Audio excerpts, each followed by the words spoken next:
এই ভিডিওতে একটি গুরুত্বপূর্ণ বিষয় নিয়ে আলোচনা করব যে আমরা কি কি ধরনের ভুল করে থাকি, যে ভুলগুলি পরীক্ষার আগে যদি আমরা করি বাজে পারফরমেন্স হতে পারে পরীক্ষাতে। তো সবার প্রথম সেই ভুলগুলিকে লক্ষ্য করতে হবে যেগুলি ইঞ্জিনিয়ারিং অনেকেই করে থাকে। দেখো, পরীক্ষার বেশি দিন আর বাকি নেই, এটা পরীক্ষা শুরু হয়ে গেছে অলরেডি। তো পরীক্ষার আগে যে সমস্ত ভুলগুলি সবাই অনেকেই করে থাকে এবং যার জন্য তাদের মাসুল গুনতে হয় পরে, সেই ভুলগুলি কি কি, মেনলি কমন যে মিস্টেক্সগুলো অনেকেই করে থাকে সেটা আমাকে জানতে হবে। তো যাতে এই মিস্টেক্সগুলো আমরা অ্যাভয়েড করি কোটা দিনে, ভিডিওতে এই 5টা মিস্টেক নিয়ে আলোচনা করব যেটা তোমার অ্যাভয়েড করা উচিত। এবং কি 5টা মিস্টেক কি, চলো দেখে নেওয়া যাক।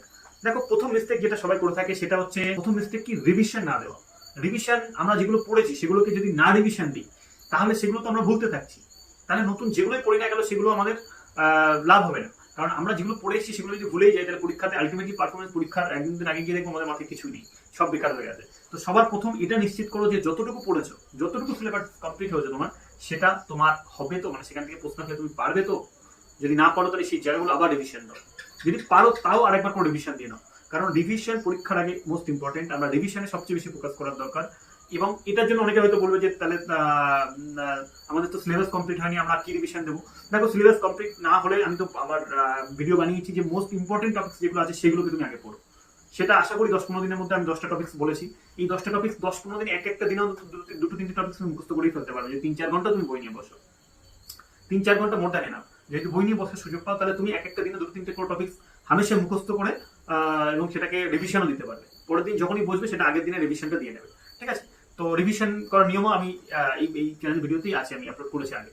তো যে 10টা টপিক্স আমি বলেছি সেটা আপনি ওয়েস্ট বেঙ্গল মিসেলিনিয়াস এক্সামিনেশনের জন্য এবং যে কোনো এক্সামিনেশনের জন্য তোমাদের ইম্পর্টেন্ট টপিক্সগুলো তোমরা খুঁজে নিতে পারো নিজেরা, ঠিক আছে। প্রিভিয়াস ইয়ার কোশ্চেন এবং সিলেবাস ঘেটে সেই টপিক্সগুলোকে আগে নোট ডাউন করো, সেই টপিক্সগুলোকে আগে কমপ্লিট করো এবং করে সেগুলোকে আগে রিভিশন দাও। যদি সেটা রিভিশন না হয় তাহলে নতুন টপিক্সে হাত দিও না। কারণ নতুন টপিক্স আমরা কি হয়, সিলেবাস কমপ্লিট করতে করতে ব্যস্ত থাকি, যে পরীক্ষা চলে সেটা কমপ্লিট হয়নি, এটা কমপ্লিট হয়নি, ওটা কমপ্লিট হয়নি, ফলে আমরা ভুলে যাই যে আমাদের কি কি মানে রিভিশন দিতে হবে। আর পরীক্ষা যখন 1-2 দিন আগে থাকে তখন সবকিছু রিভিশন দিতে যাই, আর সবকিছু রিভিশন দিতে গিয়ে ভুলে যাই সবকিছু, একসাথে সবকিছু রিভিশন দেওয়া সম্ভব নয়। তাই আমাদেরকে প্রতিদিন 15-20 দিন এই যে হাতে সময় আছে প্রতিদিন অল্প এক রিভিশন দিয়ে যেতে হবে, প্লাস নতুন কিছু পড়তে হবে, ঠিক আছে। এটাই হচ্ছে আমাদের স্ট্র্যাটেজি হবে, রিভিশন প্রথমে রিভিশন, তারপর নতুন কিছু আবার পড়া। যেটা পড়েছি সেটা থেকে আগে আমাদের কমপ্লিট হওয়ার দরকার, সেটা যতটুকু পড়েছি সেটা থেকে যেন আমরা কোশ্চেন আঁকলে পাই, ঠিক আছে। তাই প্রতিদিন রিভিশন দিতে হবে প্রথম 1 ঘন্টা, তারপরে 2-3 ঘন্টা তুমি নতুন কিছু পড়ো, ওকে। এটা হচ্ছে প্রথম মিস্টেক, যেটা রিভিশন অনেকেই দেয় না এবং যার কারণে তাদের পরীক্ষার পারফরমেন্সটা খুব খারাপ হয়ে থাকে। নেক্সট বিষয় হচ্ছে যে পরীক্ষার সময় কনসিস্টেন্সি না থাকা।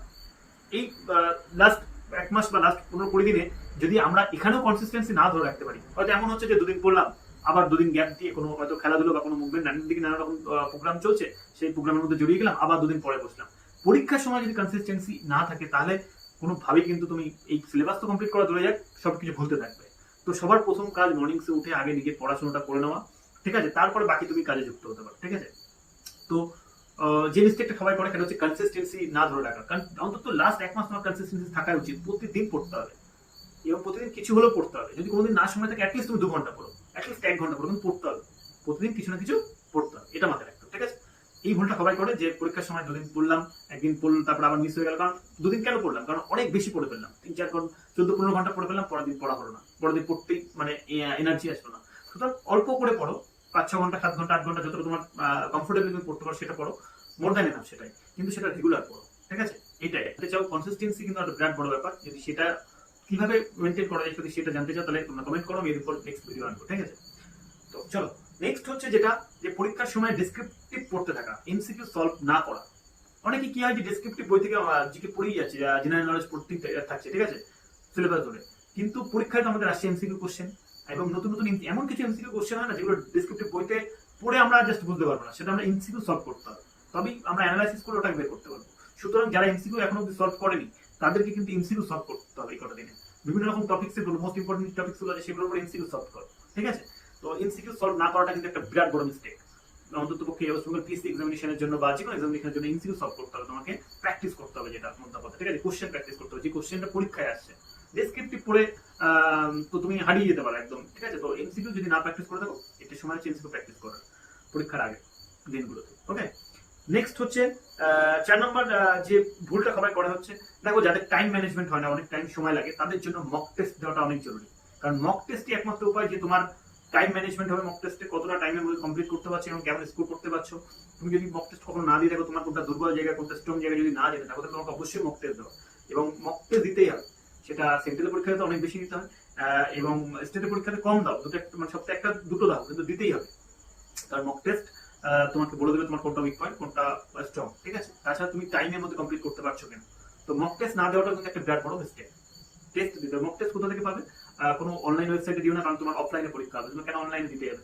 তোমার কাজ হচ্ছে তুমি কোনো একটা প্রিভিয়াস ইয়ার সেট যদি না পাও, তো রিসেন্ট একটা মডার্ন কোনো ইয়ে থেকে সেট আনো, জাস্ট অফলাইনে সেট বা প্র্যাকটিস বুক থেকে টাইম ধরে ধরে তুমি সেই সেটটাকে একটা টেস্ট দাও, দিয়ে দেখো কেমন মার্কস উঠছে, এবং যে জায়গাগুলো উইক পয়েন্ট সেই জায়গাগুলো পড়তে দাও, ঠিক আছে। তো মক টেস্ট না দেওয়াটা কিন্তু একটা বিরাট বড় ভুল, যাদের টাইম ম্যানেজমেন্টের প্রবলেম আছে বিশেষ করে তাদের জন্য। ওকে,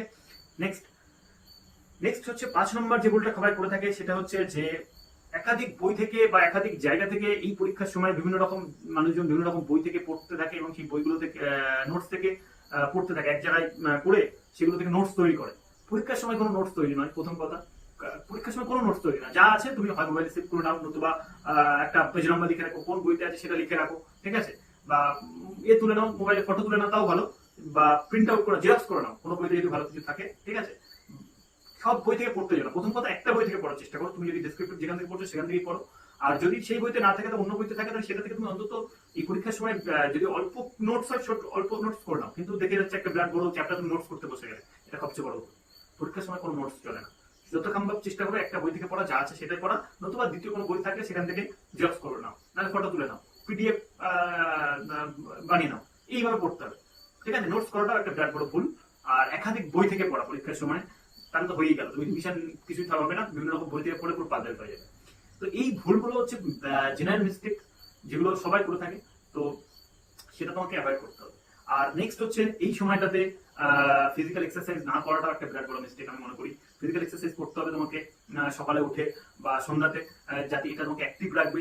অ্যাক্টিভ থাকলে তুমি সারাদিন খুব ভালোভাবে পড়াশোনা করতে পারবে, এবং পড়াশোনাটা করতে পারলে আলটিমেটলি মানে অ্যাকশনটা নিতে পারলে তো তার কিছু না পজিটিভ রেজাল্ট আসবে না। তো তোমাকে ভালোভাবে পড়তে চাইলে সারাটা দিনে তোমাকে ফিজিক্যালের দিকেও একটু নজর দিতে হবে। তো এবং খাওয়া দাওয়ার দিকে নজর দিতে হবে, নিউট্রিশন ফুড ডায়েটসের উপর একটু কন্ট্রোল করতে হবে। ওভার ইটিং অনেকে করে ফেলে, ওভার ইটিং করে ফেলে পড়তে পারবে না, ঘুম পেয়ে যাবে। তো এই জিনিসগুলোর প্রতি এই সময়টা নজর দিতে হবে পরীক্ষার সময়গুলোতে। এই ভুলগুলো অনেকেই করে, ফলে তাদের পরীক্ষাতে পারফরমেন্স অনেক বাজে হয়।